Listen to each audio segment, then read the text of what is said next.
Can somebody that's primarily a Mac user build their very first PC without either burning down their house or becoming the laughingstock of the internet? Let's find out. What's up, everyone? I'm the Everyday Dad, and if I can figure it out, you can figure it out. So I am super excited to be building my very first PC, and I would like to thank Gigabyte, Aorus, and NVIDIA for sponsoring and providing the pieces and components for today's video. So I very recently started doing my video editing on a Windows laptop, and I really wanted to see, why use a laptop? Why not see what experience a desktop can do? Because there's a very big reason for my transition over to Windows. And even though NVIDIA wants me to tell you this, I've been telling you it for weeks anyway. The brand new Turing cards from NVIDIA have an NVENC encoder in them, which is, it's crazy good. It is insanely good, and I'm excited to put this to the test today. So very first off today, let's cover the components that make up today's build.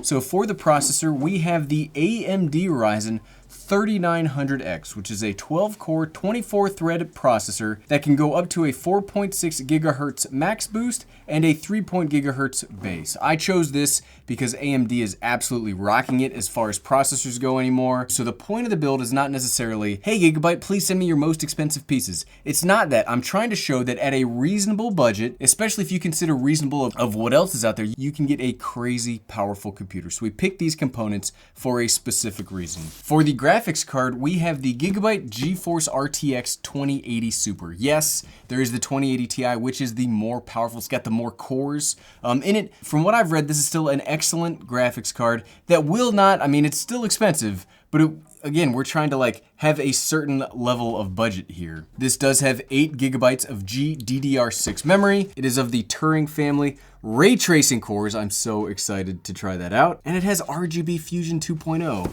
Something that we'll find out for the rest of the video.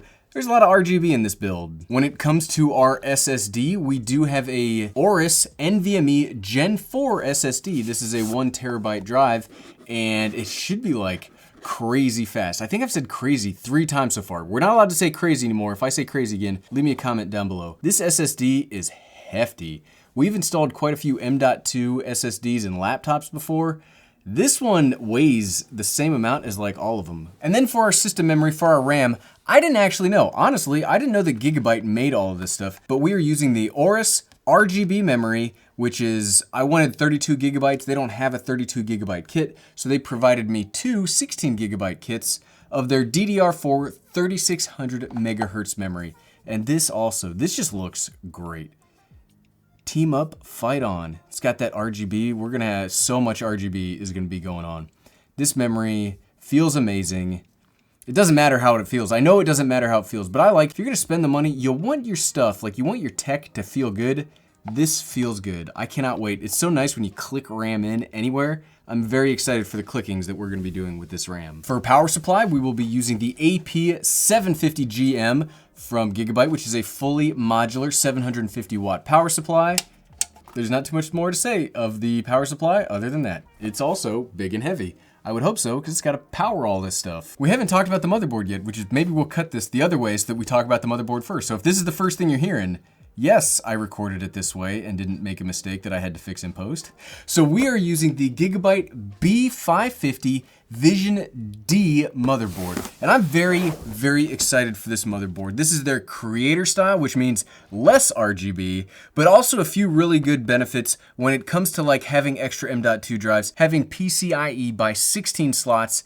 They're all PCIe 4.0 slots on the back of this thing. I am incredibly excited. And it's got USB, can you see this? It's got USB-C with Titan Ridge. I think that's code for Thunderbolt 3. I don't actually know. I think that's code for like Thunderbolt 3, cough, cough, nudge, nudge. And a lot of my stuff, like a lot of my infrastructure now is Thunderbolt 3. So if this works with all my existing infrastructure with the power of a desktop, minds will be blown. Minds will be blown today. Look at all this cool stuff. Look at all this cool stuff. And we will not be using the stock cooler for the 3900X, though it would probably be a whole lot easier and make this job for me so much easier as this is my first build. Maybe we will use the stock. No, we're gonna use liquid cooling. Because if we're gonna have RGB, we're gonna be as gamer as possible. So we have the Aorus Liquid Cooler 280, which means we've got 2 fans of 140 millimeters. It's liquid cooled. It's got this cool little display on it. 33 degrees Celsius. My laptop runs much hotter than this. So if we can get this desktop to be nice and cool, even though it's gonna be very complicated probably to get it to work. And then last but certainly not least, we've got the case. This is the C200 glass from Gigabyte also. Now you will notice that I've taken off the front, I've taken off the back, I've already taken off the fan because again, first build, I want this to be as easy to operate in as possible. So now that we've talked about all of the components of the build, let's get to the build. Okay, so step one of this build is we are going to prep the motherboard, the B550. Now, if it looks like some of this stuff has already been opened, it's because it has been. I was too excited to wait for all the components to come in because they like just came in. And so I opened some of this stuff because this is my first build. It's kind of like being a kid in a candy store. Or it's like Christmas morning when you're like, check out all the cool presents I got. Let's make sure that we ground ourselves first before we ruin our brand new motherboard. All right, and here is the B550. That is a beautiful, beautiful piece of technology. Okay, so let's quickly install our RAM, our CPU, and our SSD. Look how beautiful that is. Okay, this should be the easiest part of today. Of all the things we're gonna do today, and some of them will be difficult, this should be the easiest. Man, that also has some weight. A lot of these components have some serious heft to them. You can see, so what we're gonna do, now this isn't a build guide, this is just like me trying to fumble my way through, so some of this is gonna be me talking to myself. We've got this little gold triangle, and we need to line it up with the triangle here on the socket, so I do believe that it goes right like that. Ooh, it just fits right in. Boom. Ah, we're done. Man, building the PC is easy. What does everybody complain about? That took like 10 seconds. He says before everything falls apart in like the next 10 minutes. Next up, let's do all the clicking and clacking that I was so excited about. Okay, these are already open. So it goes just like that. Oh, click and clack, and I love it. I love it. Man, if this turns out well, like if this ends up being easier than I thought it was gonna be, maybe we'll do like all sorts of builds. Maybe we'll start doing like a monthly build or something like that. If you wanna see that, again, leave a comment below. Oh, I love, if a computer build could just be all clicking in RAM, I would definitely do it. Okay, dang, that was smooth. So easy, look at this. We're already 3 steps in. We're already 3 steps in. Okay, and we will put our SSD in next. Move this. This is a pretty serious, if we weren't using such a big SSD and we were using a more standard M.2 NVMe, we'd get a nice little, it's got a thermal pad on top of it. Something that I'm noticing, initial impressions of the B550 and just all of this gear in general, is it's got heft. Something that I equate with quality in the tech space is not necessarily heavy, but if it's got heft, that generally means good craftsmanship. And all of this stuff so far today has had heft, which means all of it so far I have enjoyed. Let's put this guy in here. Woo. Okay. M.2 drive. Whoops. M.2 drive is installed. Man, we just did 3 things in like 2 minutes. Expert. We're expert level computer builders. Actually, that's probably all the easy part. We've now prepped the motherboard. The next thing we're gonna do is we're gonna put the motherboard in here. My original plan was to do the cooling system and then hook up the cooling system to the motherboard, but I do think I wanna have some more room for the motherboard because I think this is a smaller case and it will be easier to just make sure that we've got all of the right pieces in here laid out already. So we'll install the motherboard, then do the fans, and then we'll get to the thing that I'm looking for least, all of the cabling. So something you may have noticed if you are a keen eye observer is I did already uninstall the original bracket for the B550. It normally comes with a bracket for a different kind of cooler. I did just get too excited and then I forgot to mention it, that I installed the bracket for the cooler that we will be using. So if you notice that the cooler's a little different, that is why. There is so much I/O on this motherboard. I'm really excited. 1, 2, 3. Man, this is going, I'm nervous now. This is going way smoother than I thought it was gonna go. Not that I thought it would be impossible. I mean, I've never built a computer before, but I've always I've had PCs in the past where I've upgraded the components inside of it. I didn't think this was gonna be like impossible, but it's definitely going way better than I thought it would. Maybe we'll run into a problem here in just a little bit. He knocks on wood to chase away that particular demon that he just unleashed. Okay, motherboard installed. Oop, but nope, we missed one. We missed one. You thought I was gonna let you go. There you go. Motherboard installed, IO shield ready to go. Man, we are making some progress. Okay, next I would like to get the fan situation sorted out. So I think what we're gonna do, we're gonna try this way first, and if it doesn't work, we'll go the other way. I'd like to have cool air come in from the top with the radiator and the fans, and then have the hot air blow out the back. I don't necessarily want to use the front. I don't know, just because I don't. I think it'll look cooler. Okay, we're giving into the RGB temptations. I think it'll look cooler if we do it that way. So I did uninstall these fans when I tore everything off of the case just to make it a little bit easier. So this is the Gigabyte fan. So we'll set this, oh, you stay right there. We'll set this right like this, making sure we run our cable, because we want to have nice cable management. If we're gonna build this PC for the first time, we want to make sure that it looks good. If it doesn't look good, then what's the point? If it doesn't look good, I should just keep using my laptop.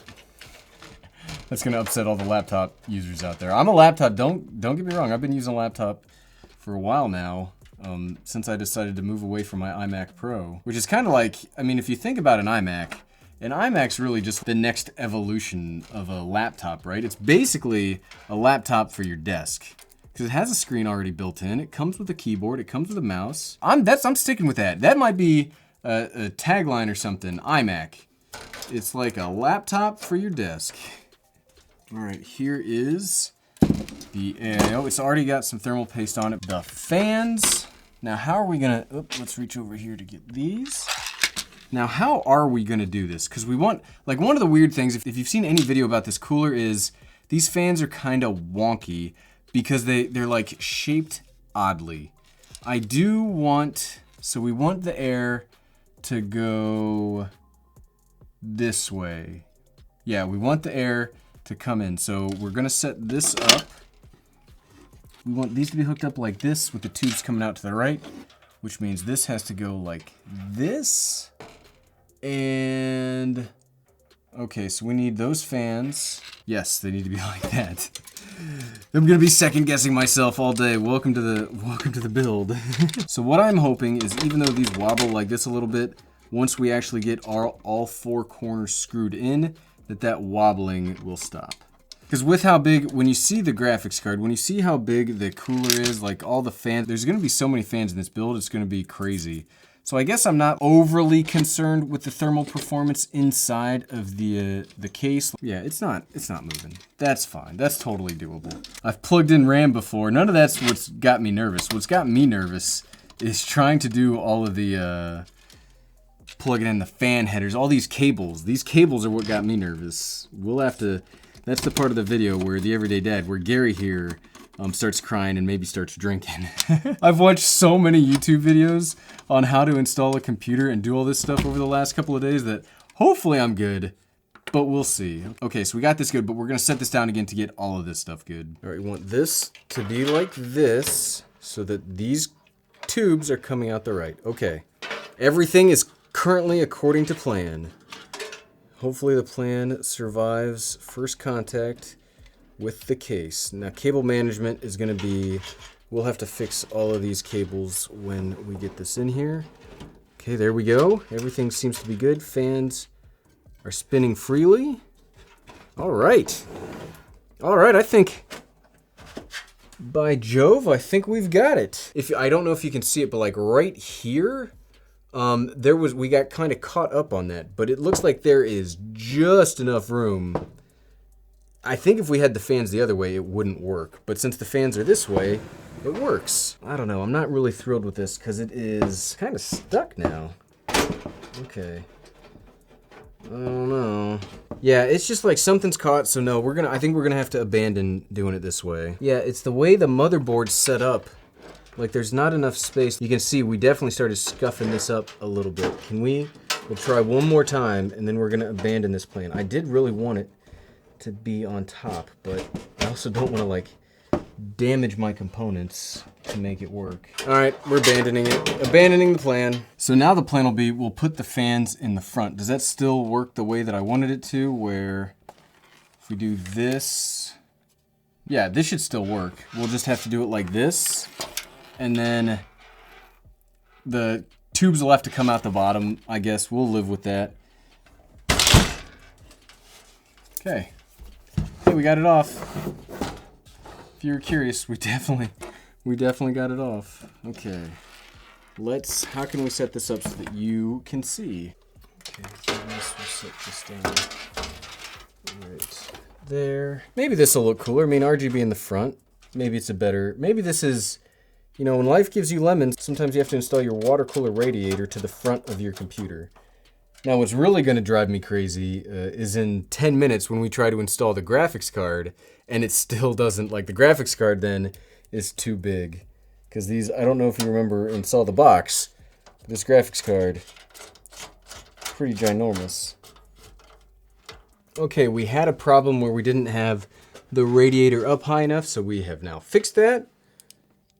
The thing that I'm noticing so far, and again, we haven't gotten to what I would consider to be the challenging part, is, and something that I'm really liking is, it seems like building computers, it's like its own little problem-solving test where you meet a problem and then you gotta figure it out as you're going, because you can't stop. Like, we already have the components, we have to build the computer. Yes, there's like a million guides out there, and I have consumed an awful lot of guides on building PCs.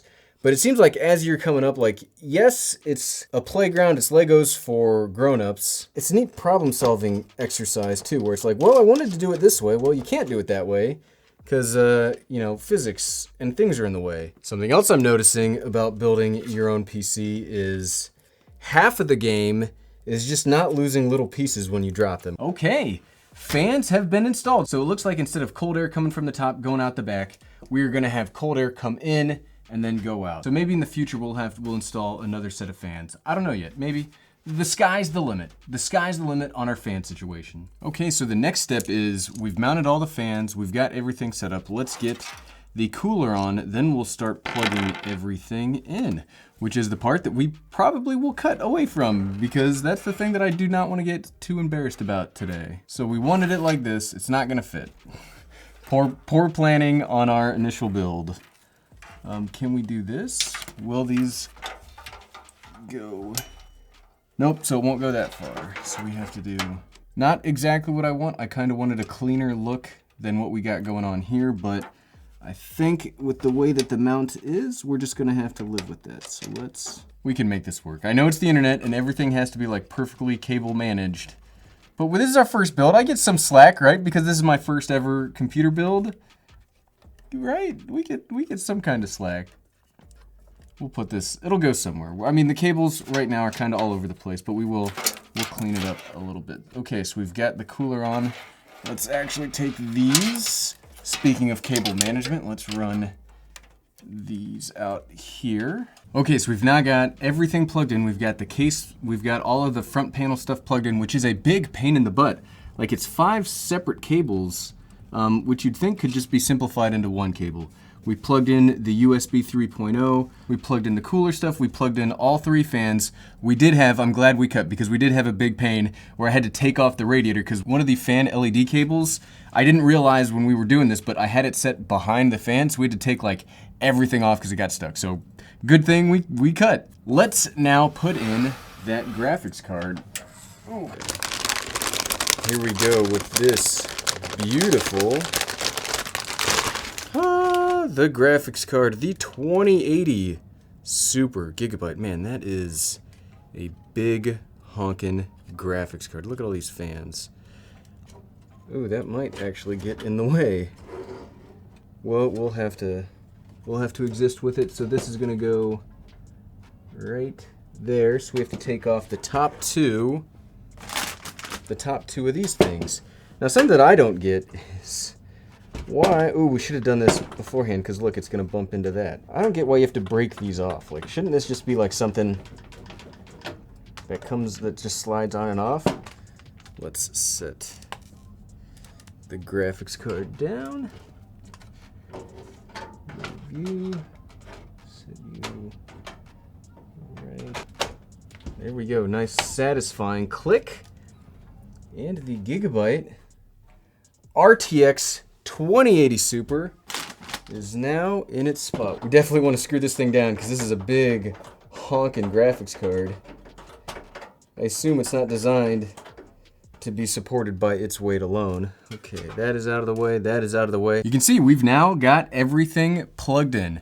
Now we're gonna run the power, which is another thing that we're gonna cut, because between plugging everything into the motherboard and then running the power, those are the two things you probably don't need to see me do on my first time, but I'll walk you through it afterwards. Okay, the moment of truth. The moment of truth. I grabbed a monitor, I grabbed a keyboard, we've got everything plugged in. Oh. Very first computer ever. Okay, don't catch on fire. Don't catch on fire. Don't catch on fire. Come on. Oh man, look at that.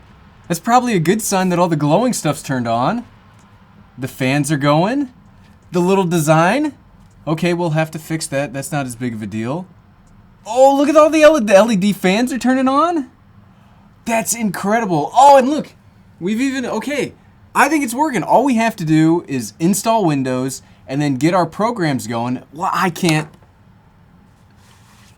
believe we did it, team. Wow, look at that. We'll change the colors around and we'll change all of that stuff. But very first PC build, didn't catch on fire yet. I mean, whether I'm the laughingstock of the internet, we'll still have to see, but I think we got it. I think we got it. Okay, I'm gonna go install Windows, install all the programs, then we're gonna run some benchmarks, checking out those NVENC encoders, and if it's as good as Gary's been talking about for the last ever. And we're back, so it's actually, full disclosure, it's been a couple of days. I installed Windows, I got everything up and running, I installed all of my old programs, and this thing works fantastically. I am so impressed over the power and performance on hand here. It's wild. It's wild. For example, I edited Monday's video of the MacBook Pro versus the Razer Blade 15. I edited that totally on this. And what I really want to mention here is the NVIDIA graphics card, because what's important about this build, and the reason again that I've switched over to Windows, is the NVIDIA NVENC encoders. Over me talking right now, I'm going to show you a couple of comparisons on what you can do with NVENC as opposed to what you get without NVENC. The hardware encoding of the new Turing graphics card, which the 2080 Super is of that family, you have the ability in both Premiere and DaVinci, I use DaVinci, to set software encoding or to set hardware encoding. When you choose hardware encoding, that's when the NVIDIA graphics card is doing your encoding for you. But if you used hardware encoding before one of these graphics cards, what you're using is Intel's hardware encoding, which is called QuickSync, which is fine, but it's not nearly as good or as powerful as NVENC. So the way I tested this is, the video up to the point where we were right here with this setup at this desk, I edited and rendered that using NVENC and then using the software encoding. So when I rendered, I have to have my phone here because I saved it to my phone. When I rendered the video without the NVENC encoder, it took 23 minutes and 53 seconds, which was roughly a little slower than real time. However, when I then used NVENC and I turned on the hardware encoding of the GeForce 2080 Super, that video rendered in 7 minutes and 45 seconds. Like, that's a huge difference. That's speeds that you will not find on any other consumer level video editing or rendering platform. Like what NVIDIA has done with NVENC, it's very, very impressive stuff. And they want me to tell you that, but I've been saying it for weeks now, just how amazing this stuff is. And if you liked this video and you would like to see more, leave a comment below. I had so much fun making this video, and I would love to have this as like something we do regularly, maybe making budget PCs, making all sorts of PCs. If you really liked this build video, let me know in the comments below. If nobody likes it, then we won't do it. But if a lot of you like it, we'll keep doing it. Thanks for watching.